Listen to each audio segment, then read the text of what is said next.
Support for Slimming Stories is brought to you by Kim, the Colouring Book Coach. Did you know that you can heal your heart and more through colouring and the other fun services Kim offers as a Reiki healer and intuitive? Visit thecoloringbookcoach.com now for your free colouring book and save 15% off any service when you use the code SlimmingStories15 in the booking notes when you make your appointment at thecoloringbookcoach.com. That's Slimming Stories 15 in the booking notes. Hello and welcome back to another episode of Slimming Stories. I'm your host, Claire Oldham West.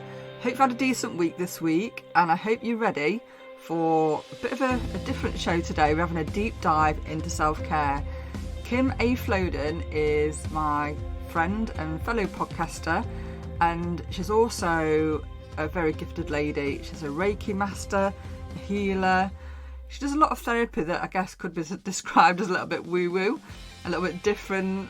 And I just wanted to get Kim on just to have a really honest conversation about things that have really helped her with her journey to self-care, really, and just things that have really helped transform her life. And she's told me all about them. I've known Kim since 2018, and I just wanted to share a bit of an insight. There's lots of things that we can do in relation to self-care, but what Kim goes into detail is a particular therapy that she had with a lady called Byron Katie. Now, this is definitely not a household name in the UK, but in the US, Byron has appeared on Oprah Winfrey. I think she's also had a recent chat with Russel Brand, and she's basically got this technique, this therapy that Kim had kind of an awakening with. So much so that she went back and she was trained by Byron Katie with this particular therapy. And I just wanted to get Kim on just to share the experience that she had with this and the benefits that it brought into her life, and also an insight into breathing techniques that she's taught me. And I think you'll find this really interesting. If you really do your background research and take the steps that Kim advises you to take, I think this could be a bit of a game changer. The breathing technique that Kim shares is one taught by a guy called Wim Hof. You may have heard of him. He's also known as the Iceman. He climbed the Everest in his shorts. No breathing equipment, no padded jackets, just his shorts. And the breathing technique that he's discovered has allowed him to challenge his autoimmune system, which sounds crazy. So I know a lot of this sounds like, what is she on about? What is she on about? What has this got to do with slimming? It's got a lot to do with slimming. You know, you have to have a great focus and mindset before you take on any challenges with your weight loss or with your fitness. How many times have you gone to a gym or gone to a fitness group or a slimming class and thought, my head's not in it. I'm just not feeling it. And even though you really want to get into a lower size dress, even though you know that you're feeling sluggish, that you're eating the wrong foods, you're not moving your body, even though you know all of those things, because your mind's not in a great place, you never really get to that point of taking the action, do you? So I really think that today's chat is really important, just to challenge our mindsets and to challenge our beliefs, the stories that we tell ourselves. And I will be pushing you out of your comfort zone. Trust me, I will. And these techniques really do work.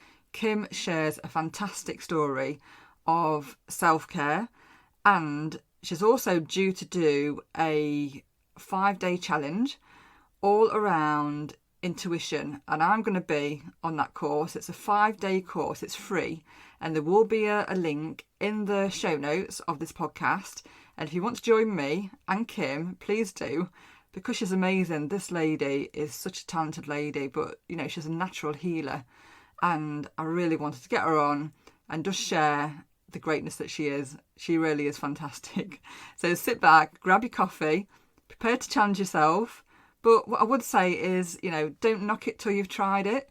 Take the advice and just see what you can learn from this, because I do believe what Kim has to share will just help you to focus on your journey, whether that's a self-care journey, a health journey, a fitness, weight loss, whatever intentions you have, you need to be in a great frame of mind. And during COVID, it's been such a rubbish time for a lot of people.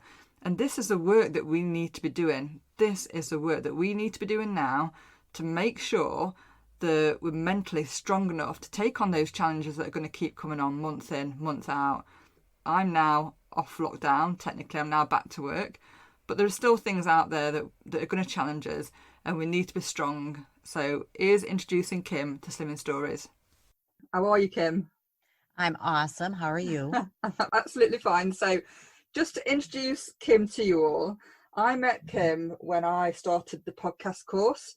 Kim lives in America, and talk about intimidating when I first met Kim, because she comes across as super confident. And I was on this course trying to take it all in, and then there was the likes of Kim that's got a really good background in tech and editing, and I was trying to take it all in and trying to be impressive. And as the journey went on in the course, and as I got to know Kim, we formed a friendship, and we now have this mastermind group, including Kim, and I've spoke about that before, with Nicole, Emma, Joanna and Lisa.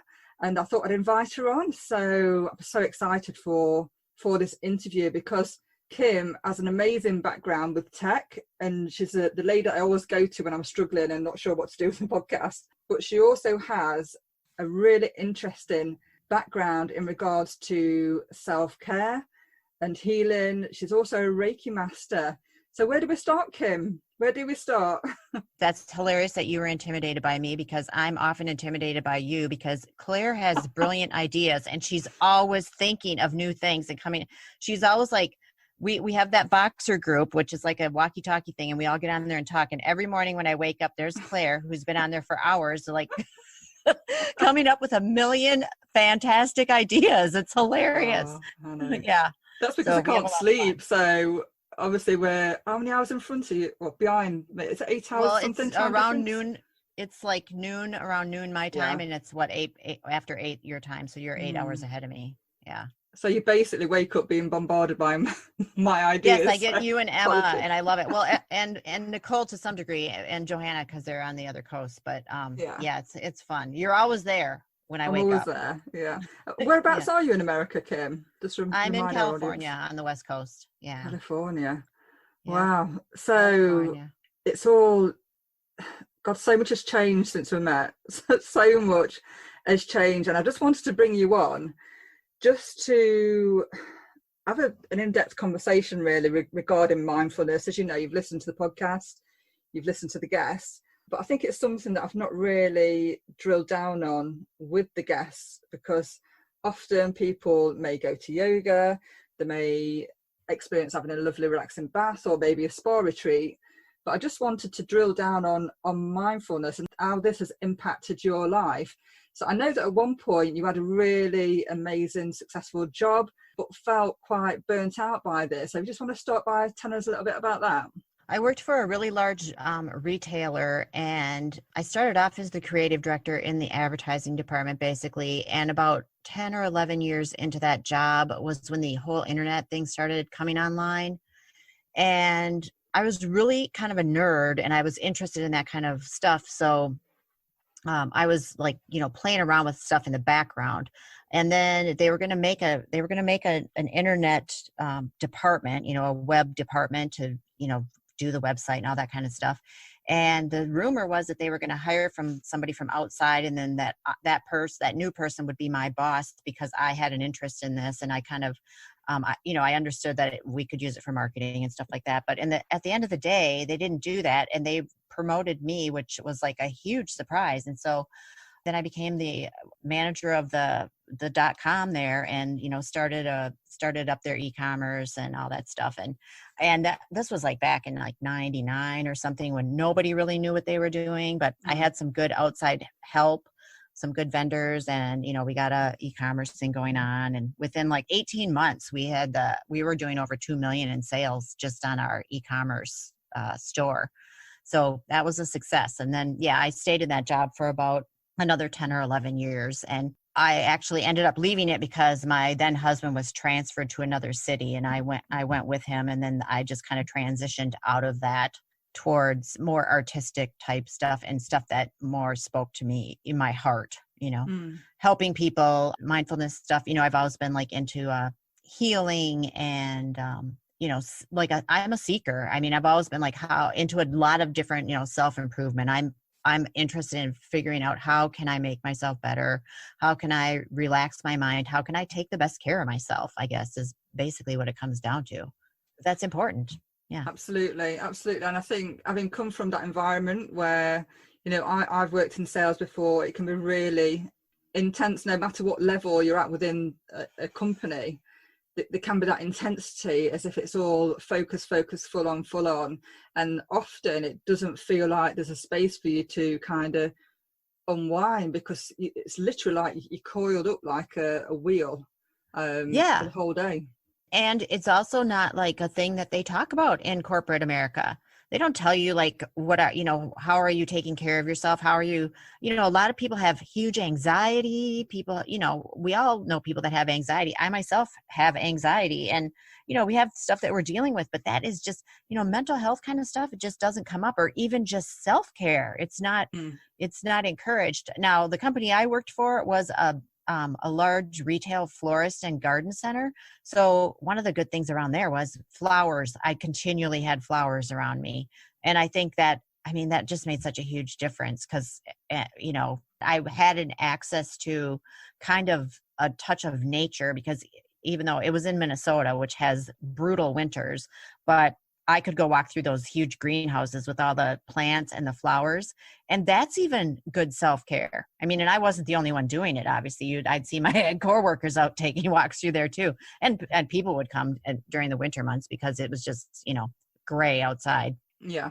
So, I mean, that's a kind of a self-care. Just take a walk and really pay attention to what is around you. I mean, I love to go for walks and take pictures of flowers and just stop and really look at where I am, get out of my head for a little while.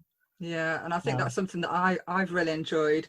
And my husband hates often going for a walk with me, or would agree that I'll leave my my phone at home, so I can't take photographs. Right. And the village that I live in, so I live like about 3 miles from Sherwood Forest, as you'll know, Robin Hood and all the rest of it. I love that. But we basically live in a small village, and I went on a walk that I've not been in this like area of the village since I was at school. It was like part of a cross country run that I used to try to do when I was at school.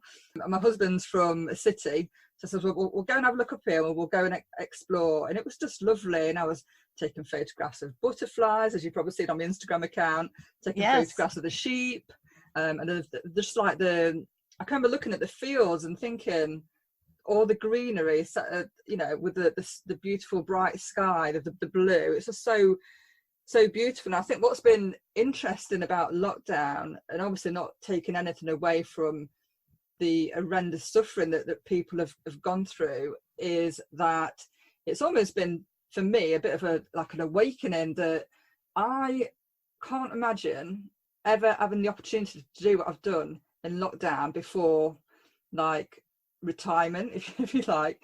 I've had months off work, and I'm quite lucky with, I've been on furlough, so I've been paid, but it kind of gives yourself time just to take a stock of everything.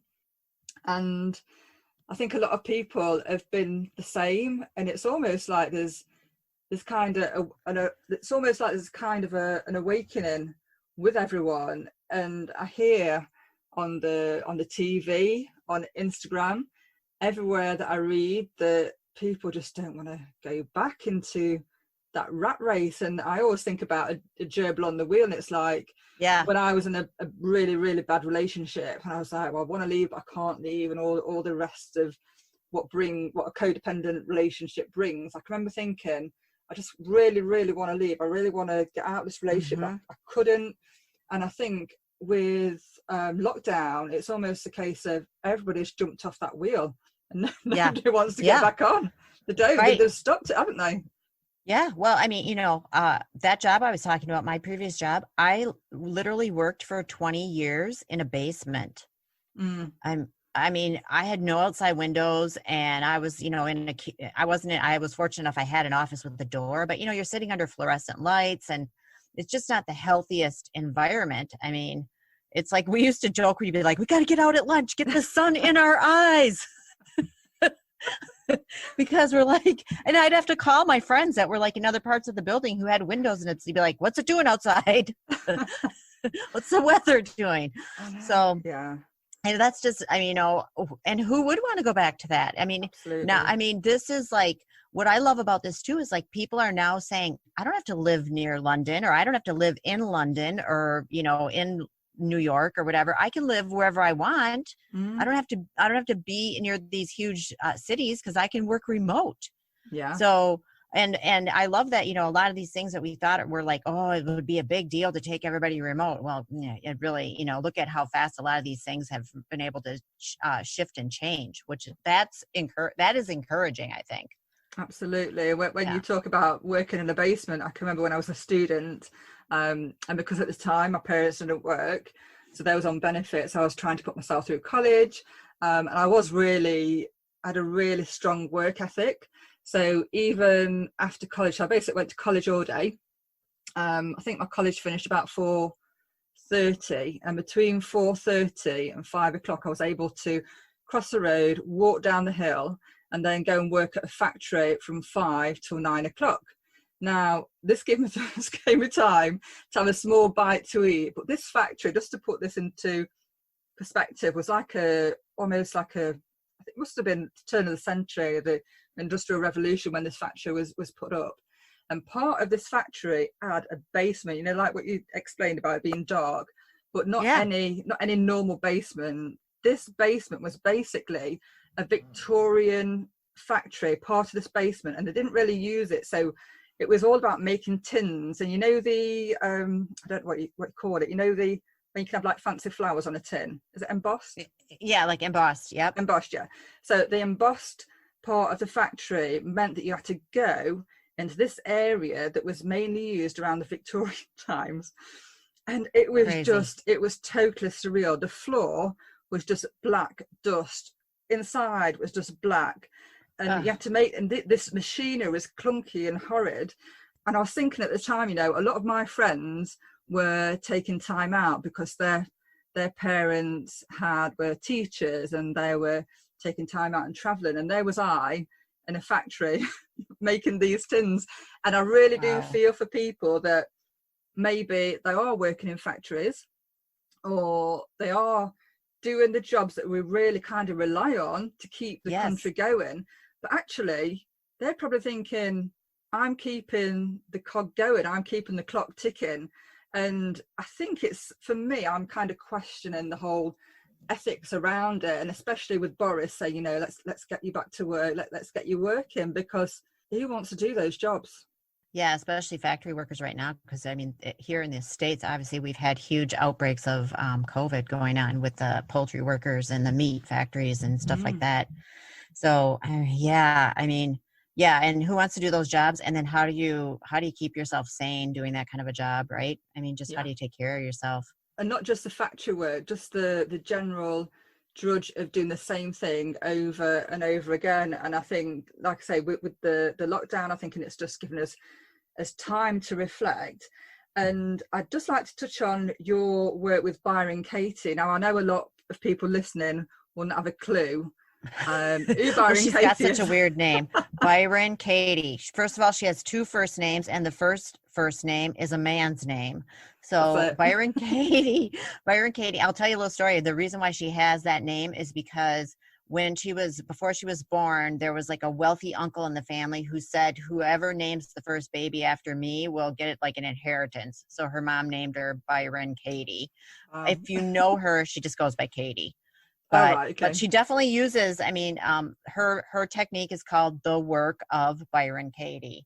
So, and you might have heard of her. She's been on Oprah, on the Soul series for sure. And she's been in Oprah magazine probably more than once now. And Kathy Heller just had her on Don't Keep Your Day Job. So if you have any of those people listening, but she has been around probably now for 30 years, honestly, doing what she does. And yeah, I'm a trained facilitator in the work of Byron Katie because I got interested in her like in the early 2000s. I found out about her, kind of like a weird, succession of events. But so I ended up at a Byron Katie workshop for a 3-day workshop, and it was amazing. And the basic thing that Katie does is she helps you get rid of like stressful thoughts. I mean, just the shit that is in your head that's causing you stress and worry. Sorry, I just sweared. You're fine. Swore.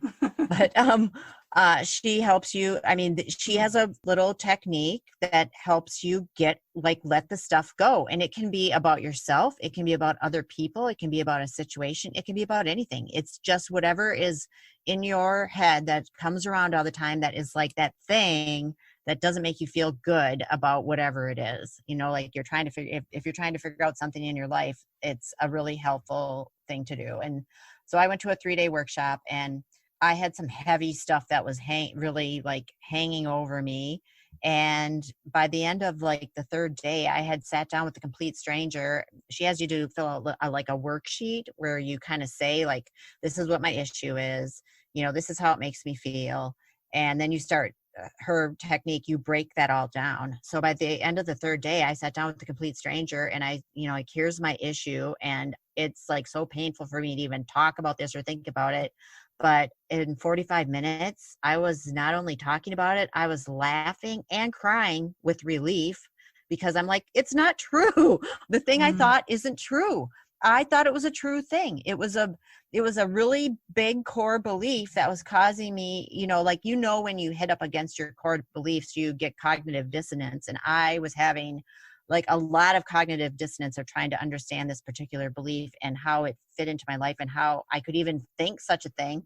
And then by the end of that whole scenario, I was like, not only happy I thought it, I'm like, it gave me more options. I thought it like was narrowing my life, but I'm like, no, it's expansive. I can actually look at this a completely different way. So that's what Katie does. And it's just 4 questions and a turnaround basically.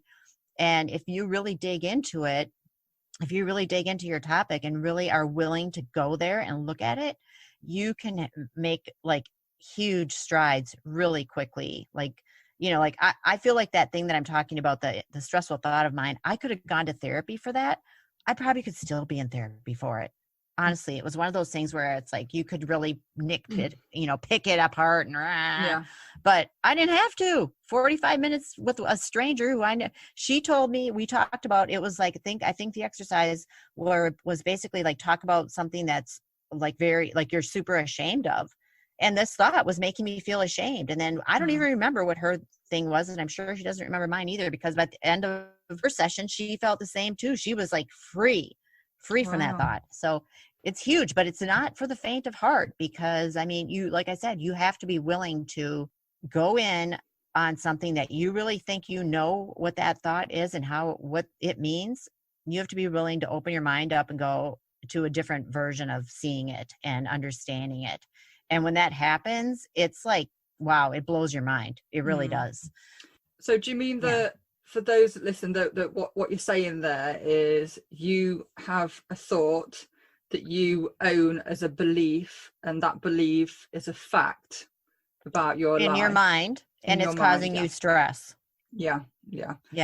So from that point of this realization that actually this thought wasn't a fact and that had been challenged and the weight had lifted, what effect did this have on your life from that point? Okay, so that was at the 3-day workshop. So I came out of that 3-day workshop going, wow, that was huge. And I came home and immediately signed up for her 10-day, what she calls it, the school of the work. And so I did that. And when I did the 10-day school, which was in LA, I told Emma about this. I had an experience there where, I mean, basically the whole point of the school is you are going in and you're just going after all those thoughts. It's thought after thought after thought. And you're doing all these different kind of exercises that are kind of helping you to shift your perception on what's really happening in the world. And I had an experience at that school where we were on a walk and all of a sudden my perception completely shifted. And it was like, it became so clear to me that everything's fine and that pretty much everything we think is made up. And, you know, if you go way back to the beginning, it is, because the minute you're born, they start labeling you. You're like, oh, it's a girl. Her name is Claire. Now her name is Claire. I mean, you know, we take something that is like nothing really, and then we make it into a thing, which is a person. And then, you know, all the thoughts and belief systems that we have, that we think are good, we feed into that person. I mean, this is the way it goes. During that school of Byron Katie, I just kind of all of a sudden realized on this walk, I'm like, everything's just love, basically, is what my mind came to. And once I clicked into that, it was like, I can't explain it, Claire, because I can't put it into words, but there's no separation between things. And I've said this before, you've heard me say it, it's like one big soup kettle and everything's in there together. And until someone goes, oh, there's a carrot, then it's, you know, then they pull that separate thing out. But that's still part of a larger thing, which is this world. So exactly. That caused me to I felt a shift. You can't chase those kind of experiences. You know, I'm not in that state right now. I do touch on it sometimes, but when I came home from that school where I was gone for 10 or 11 days or whatever it was, I was like completely different. And my now ex-husband was like freaked out because he goes, I'm not used to this. You're singing. You seem so happy. You seem so relaxed. And I'm like, well, what's wrong with that? But it made him nervous, you know, because I was like a completely different person when I came back from it. And I just felt like I had this huge expansion of understanding and honestly, like through my heart chakra, because it was just like, I opened up to the possibility of like, everything's okay.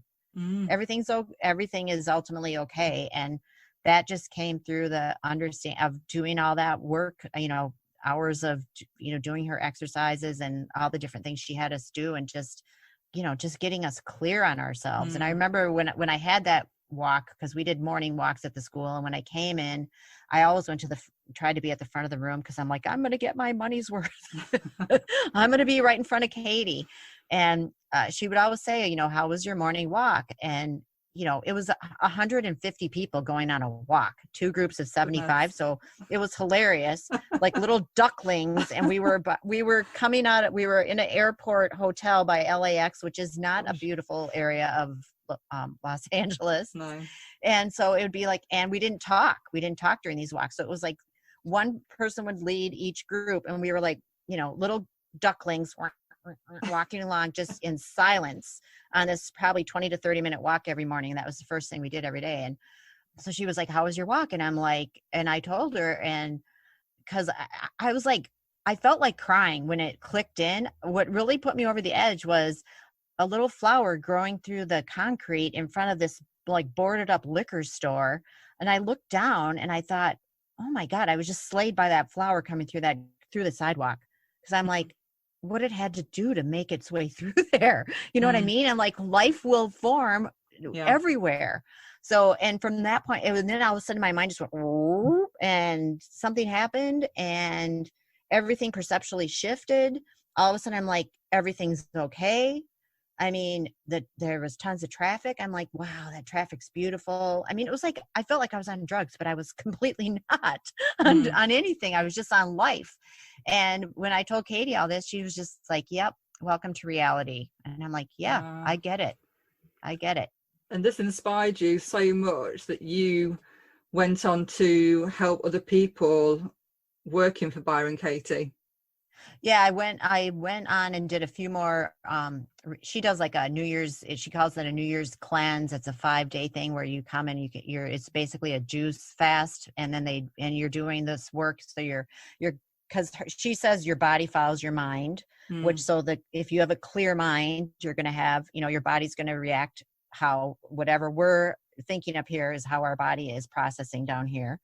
So she does the juice fast over. So I did that, and I did some other stuff with her, and then I ended up being on staff for her European school, and she was doing that in Germany then. And I'm not sure where she does it now.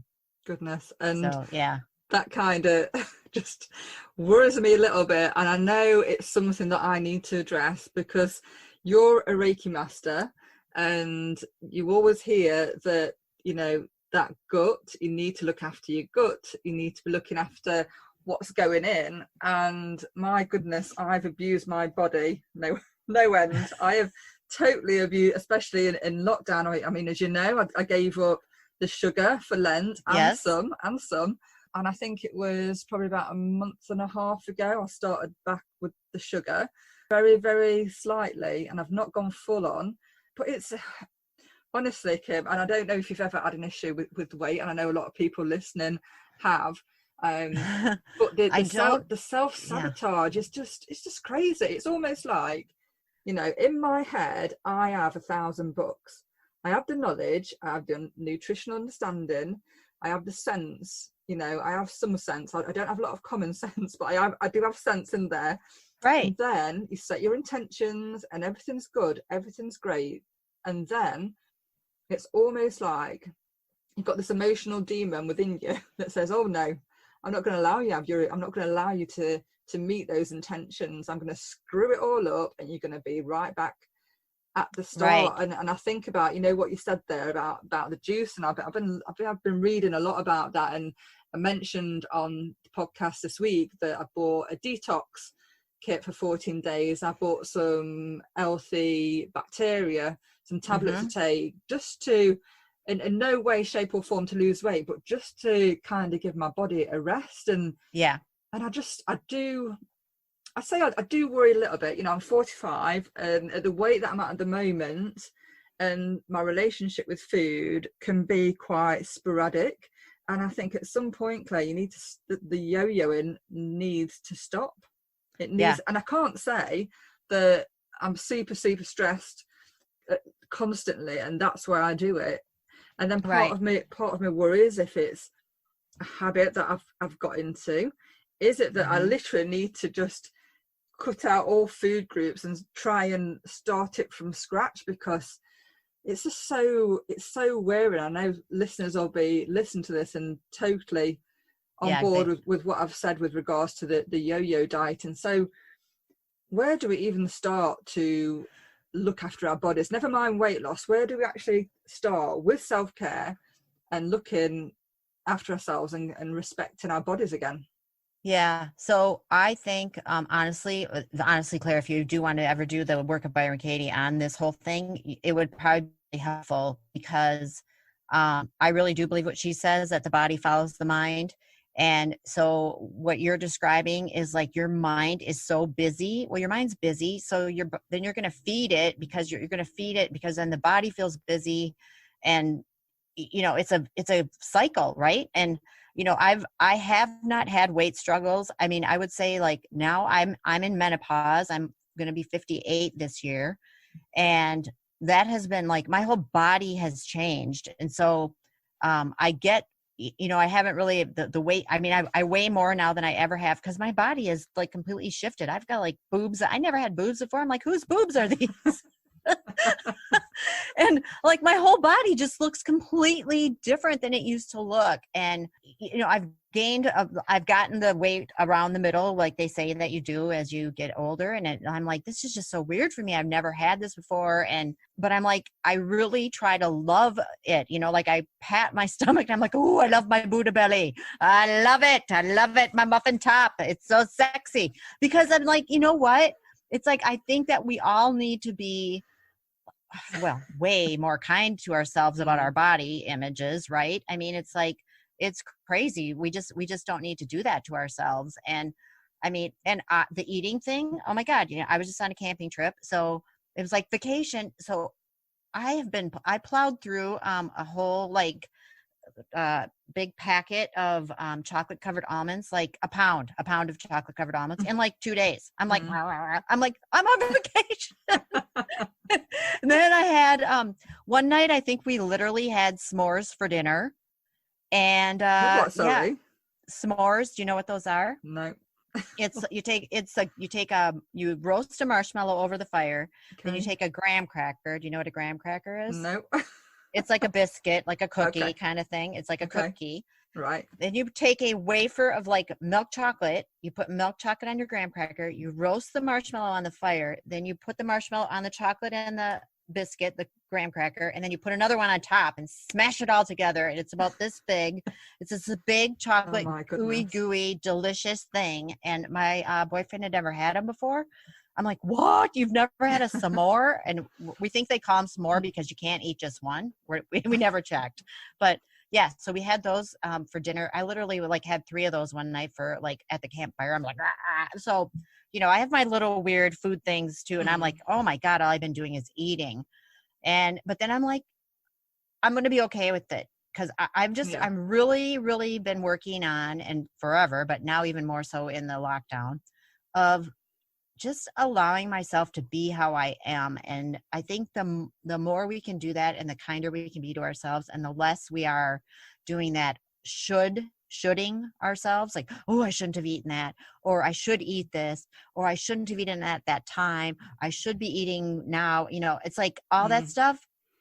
That's what makes you crazy. And so I'm just trying to be, like I said, it's like, right before I went for a walk before I got on this call and I had to change my clothes. So I was stripped down and I looked at myself and I thought, yeah, I don't look like I used to, but it is what it is. And I still love it. And I have another interesting story about food. From about 10 years ago, I ended up living with my sister and I was in huge trauma. My marriage had broken up. My life had like literally like blown up and things were everywhere. And the only thing I still had was I had my health. My mental health was a little bit, and my emotional health was, but I ended up living with my sister and I hadn't eaten sugar, honestly, like hardly at all for like 7 years. And when everything went like to hell, I was just like, screw this. I need cakes and pies and lots of whipped cream. And I started eating like a cake or a pie with whipped cream a week. Like every day I would have a big piece of cake and whipped cream. And I was like, I didn't gain weight. My sister was ready to kill me because she was like, she walks downstairs one day and I'm sitting at the kitchen counter with a big piece of chocolate cake covered with whipped cream. And I'm like, rah, just, you know, enjoying the hell out of it. And she's like, I don't get it. She's like, I don't get it. She's like, how are you managing this? She's like, what, are you bulimic? What's going on? And I'm like, no, you know what it is? I've like deprived myself for so long. And this is like love to me and my body, because I'm not having a story about this freaking piece of cake. I'm seeing this as like a loving, kind thing to do to myself, for myself right now. My body is reacting to this like I'm eating broccoli. And she watched me do that for the 9 months I lived with her. And then I went on to I kept doing that. I did it for I don't know how many years I did the cake pie thing. Like every week, Claire, I went to the store and I either got a pie or a cake. Gosh. And whipped cream, because spray whipped cream was my thing. I still love it. Oh God, my mum's like that. Honestly, she can eat food and not put weight on, where I'm like my dad. And she's one of these really annoying people that she'll have, oh, I've got a savoury tooth, not got a sweet tooth.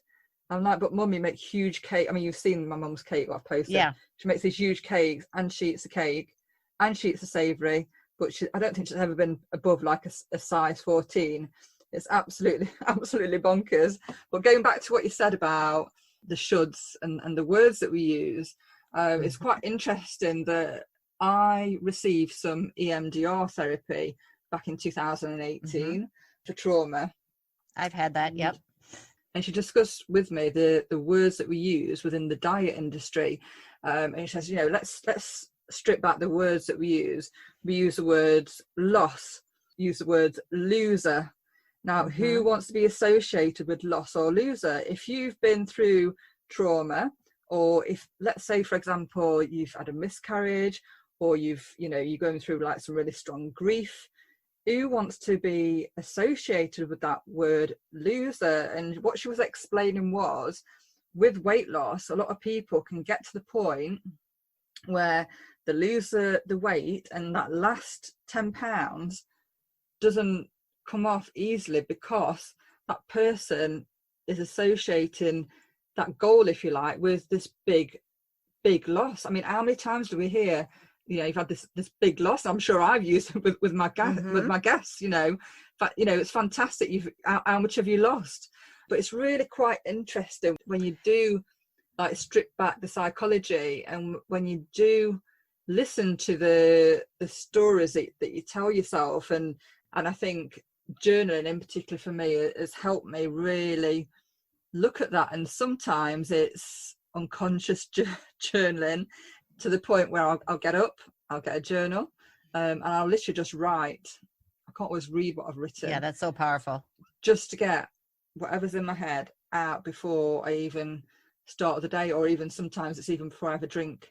And I feel that really helps. And then looking back at what I have written, you can then challenge the stories that you do tell yourself, because it's crazy, isn't it? Why do we do this to ourselves? Well, I was just thinking, wouldn't it be much more empowering if you just said, how much change have you had in your weight? What have you gained from the change in your weight? Instead of like, what have you lost from the change in your weight? I mean, it's just how you flip it around, right? Like, what have you gained from changing your weight? That's so much more empowering than like, what have you lost? How much have you lost? And, you know, you could still ask, what have you gained? But it's like, you really are gaining when you, I mean, if you have a weight issue and it's a health thing, you really are gaining by getting into better shape and losing the weight or whatever. Yeah. But that's not what we say. It's like, I lost this. And it's like, you're right. And when we say I lost the weight, I mean, you're really losing a part of yourself, because it physically is a part of you. So yeah, it is. It's weird. The verbiage is weird for weight loss. It should be healthy gain instead of weight loss. That's my opinion. Definitely. We could still start a trend. We can, can't we? What have you gained? What have you gained from your weight change? You know, I like that. And that doesn't that sound way less shamey and way more encouraging, empowering? Absolutely. Say, what have you gained from the change in your weight?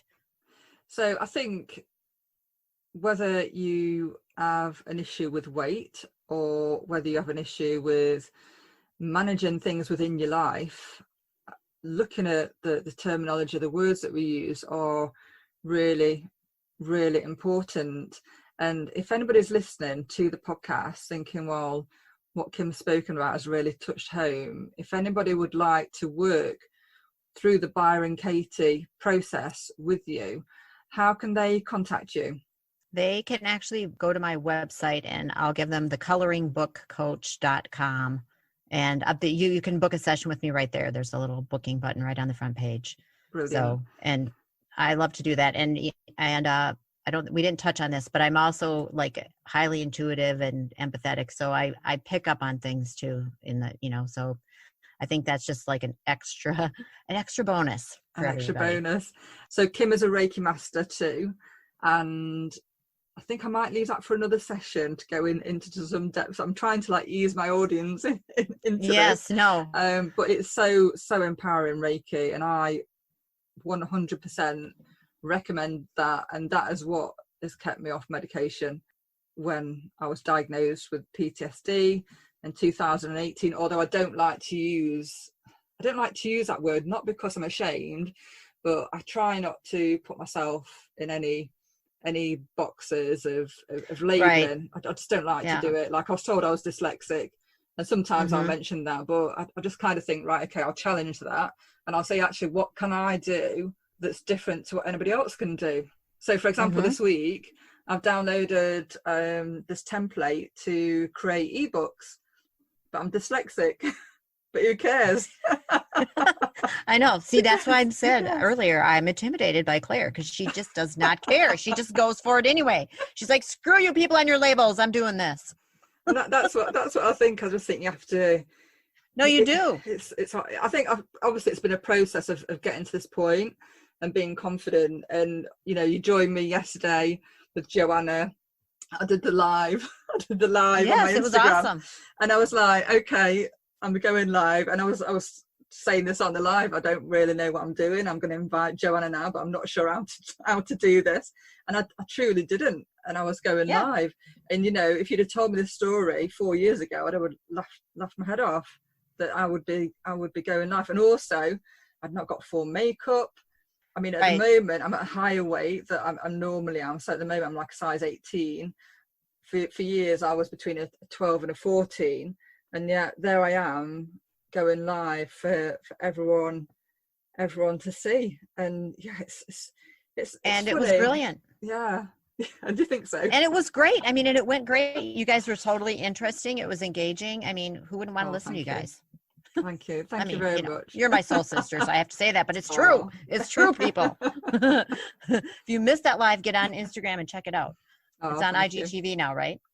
I was talking to Nicole, who's also within our mastermind group, and asking, okay, so I've recorded it, I've put it onto my Instagram, but how do I get it onto my highlights? And these are all the little things that it's great having Kim there's so much, and Nicole just to talk through, because there's so much involved with podcasting, all the technical bits and bobs.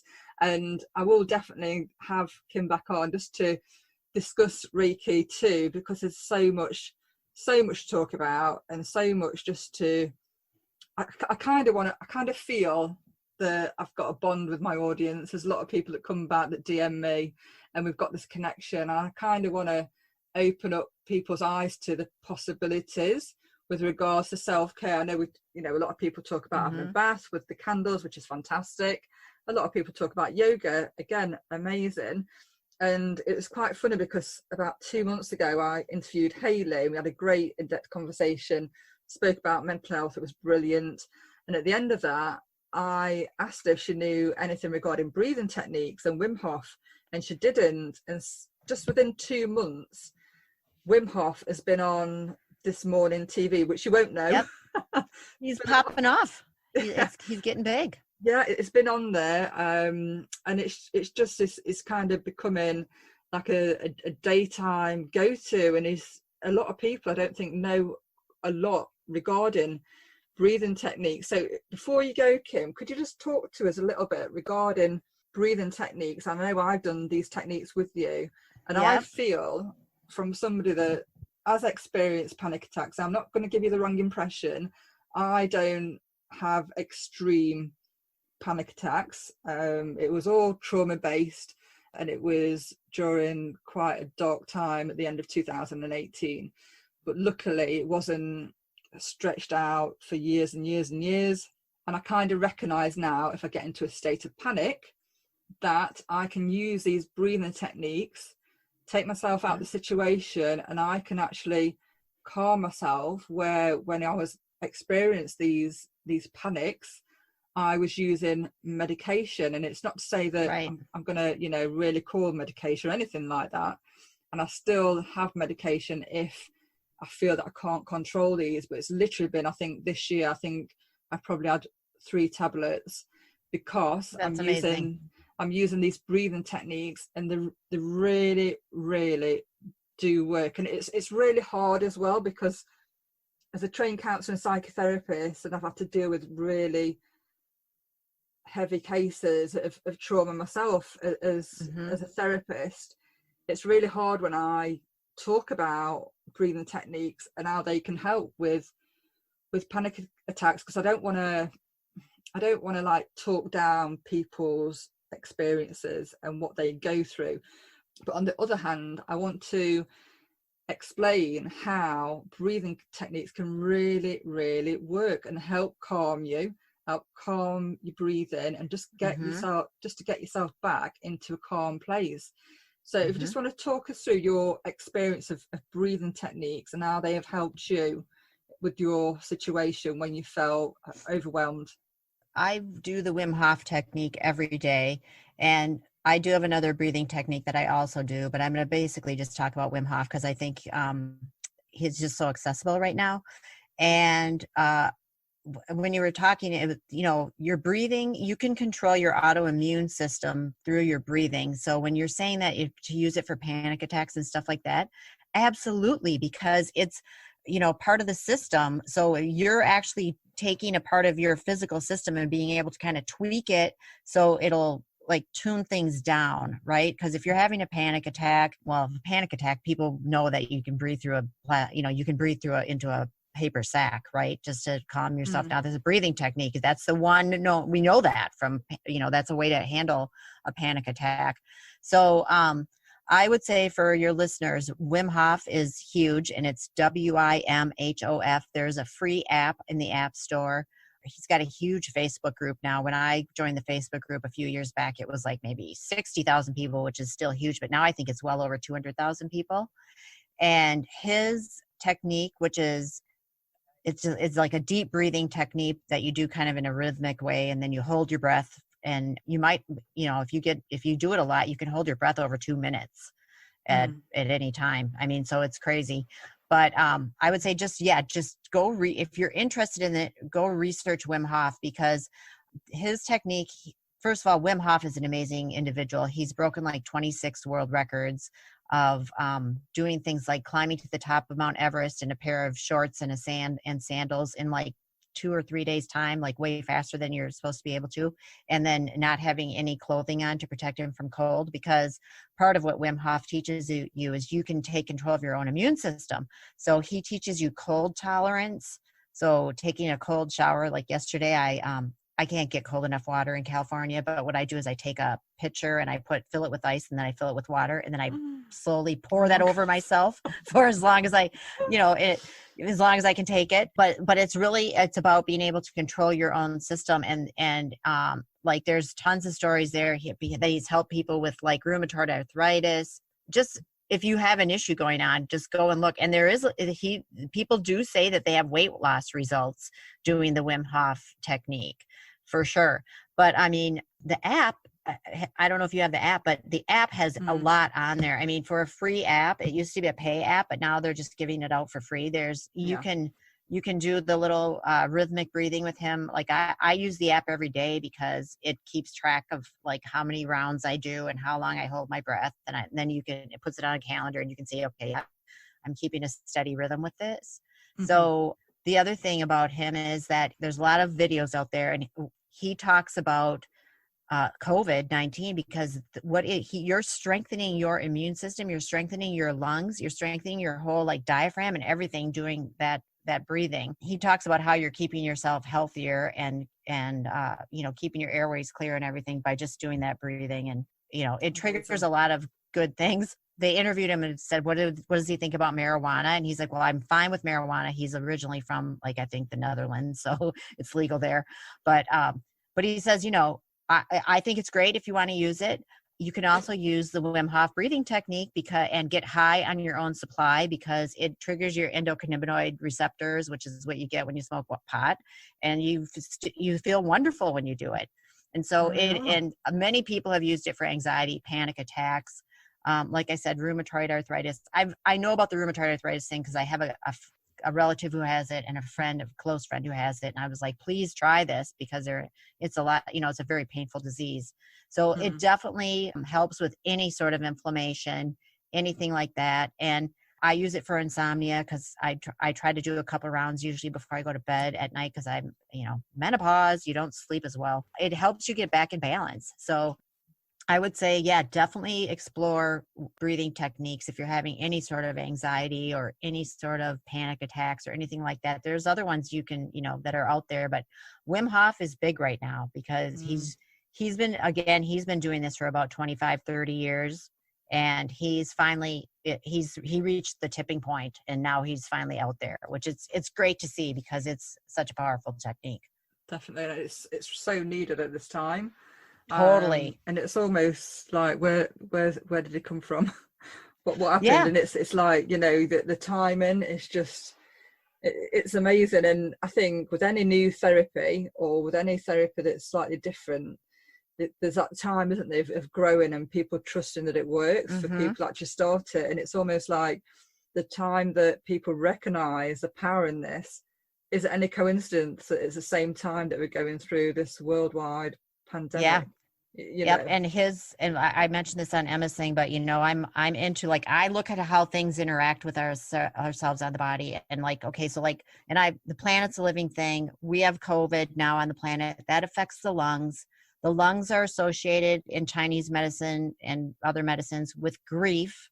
So our planet's lungs are not doing well, as we know the Amazon's being deforested at a rapid rate and everything. And it doesn't seem surprising to me that this would be something that would affect our lungs, because there's a level of us, we're all grieving at what's happening now. Yeah. So it does make sense that the Wim the Wim would be getting bigger right now. One of the things that Wim did, that they did with him in a university, is they injected him with an endotoxin. I think it was like E. coli or something along those lines, like a really big, heavy duty endotoxin. And he, within a half hour, had no symptoms. And this was something that would make someone sick for 2 to 3 weeks, like violently, really ill. Oh my gosh. And so they said, okay, you're a one-off, because he's like, I can control my own immune system. And they said, okay, you're just like some sort of weird person. He's like, no, he's like, give me a control group. I'll train 12 people to do the exact same thing. So I think it took him like 3 days to get them to totally understand the technique. And then they shot all those people through with an endotoxin, same results. So it proves, like, if I was exposed to any type of illness, I would be breathing my ass off doing the Wim Hof technique, because it detoxes you, and it's healing. It's just very, very healing. And I'd imagine for anybody listening to this that's thinking, what the hell? Who is this? What the hell? Who's this talking woman? about? I think, when we look at people that are ill, I mean, my cousin, for example, she has really bad arthritis. She's at the doctor, she's under the hospital, she's under specialists, but she's also been through quite extensive trauma. And for anybody that goes through any pain, or anybody especially that's been diagnosed with a condition, to then start talking about how this guy with his training can help you more than a doctor or a hospital, a specialist could, it's kind of, who do you think you're talking to? I've got this condition, I've been diagnosed. And all that I would say, for example, similar to hypnotherapy, I love hypnotherapy. I listen to hypnotherapy probably 3 to 4 times a week, different tracks, just to, if I'm really stressed, or maybe if I'm tired and I can't sleep. And a lot of people used to think hypnotherapy is nonsense, but over the years it's become more common, and people have taken that on board, where with Wim Hof, it's very, very new. So like with everything to do with mindfulness, especially with Wim Hof, and I will be touching on other things, all that I would say is go with an open mind and just see for yourself. Don't judge with your own understanding. Just go in with an open mind and see how this can impact your life. And he does actually have a Facebook group as well, doesn't he? And you'll huge. see on there, it's a huge Facebook group, and Russel Brand is a great believer of his technique as well. And Russel Brand, obviously a bit of a bigger podcaster than myself, bit of a bigger audience. But I think the fact that he's talking about it more now, people are taking that on board. And he's been on Joe Rogan several times, Wim Hof too. So you could listen to him there. I mean, he's a character. He is a character. But I mean, he really believes in what he's discovered, and why shouldn't he? I mean, he's proven it scientifically several times. I mean, they have done many studies on this guy to try to figure out what the hell is he doing with the human body. And he's proven that we have way more control over our body than we've been ever led to believe. Brilliant. Yeah, I mean, you can change your physiology through breathing the Wim Hof method. I 100% believe that. So while we're all on lockdown and we're hearing this news, I hope this is going to give everybody a great opportunity just to take a look at that, and just to challenge, I think, our own stories, our own beliefs, and just to try something new. I know everyone's going out for walks, maybe they're trying different exercises.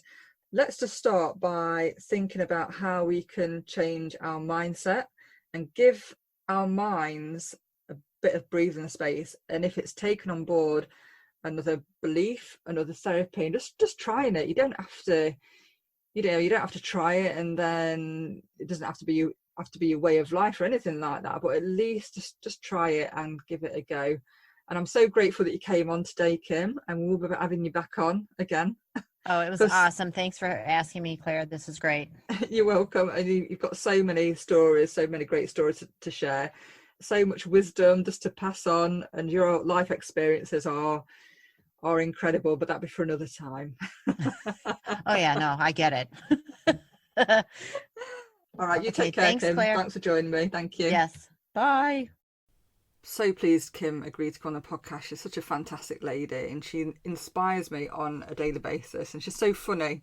She's so funny, so witty, and I just loved having her on the show. So how was it for you? Did you enjoy it? I know it's a bit different, but it's true. You know, if we've got our mindset, if our heads are all over and resemble a mixed up shed or a mixed up filing cabinet, we need to sort out our heads before we can meet our intentions. And it's as simple as that. You know, you'll remember those feelings or those times where, you know, you've gone to gym and you've really pushed and you've really met your goals, or when you've joined a weight loss group and you've not really stumbled, you just, you know, you've got weighed and the weight's come off, compared to those times where other things are happening within your life, as they do, as life happens, as life unfolds. But there are techniques that can help you during the chaos to get focused. And it might be that, you know, you take aside 10 minutes in the day to meditate, or you take 10 minutes aside before you go to bed to practice these breathing techniques. And I assure you that they do work. It's not, you know, it's not all mumbo jumbo. These techniques do work. And I guess now that I'm getting closer to the community that I'm building, that I just want to give something back to show you that if you're struggling, this works and it's free. You know, what more can I gift you with? A technique that works and it's free. And if after listening to Kim you think, well, actually she's a lady that I could work with, why don't you try joining the intuition course? Why don't you try it? It's a 5-day course, it's free, and see if she's somebody that you can work with and take it from there. But she has lots to offer. She really does have lots to offer, and she'll open up your mind. She really will open up your mind and get you to challenge those core beliefs that simply are not true. Let's think of just decluttering our minds and really homing in on these techniques and see how they work for you. And if you do this, please let me know how you get on. Let me know how you get on if you try these breathing techniques for the first time, because I would love to hear your experiences. I would really love to hear that. Thank you for joining me for another week. Thank you for tuning in. If you're new to the podcast, this isn't a normal episode by any means, but self-care is definitely something that I'm going to touch on more with the podcast. You will normally hear weight loss transformations as a normal, but this was slightly different, but it's definitely not going to be the last of the self-care episodes that I produce for this podcast. And if you are new, please subscribe wherever you listen to your podcast. Hit subscribe. This is a free podcast, and this will help me to climb the podcast charts. You have a great week. Until next time, take care.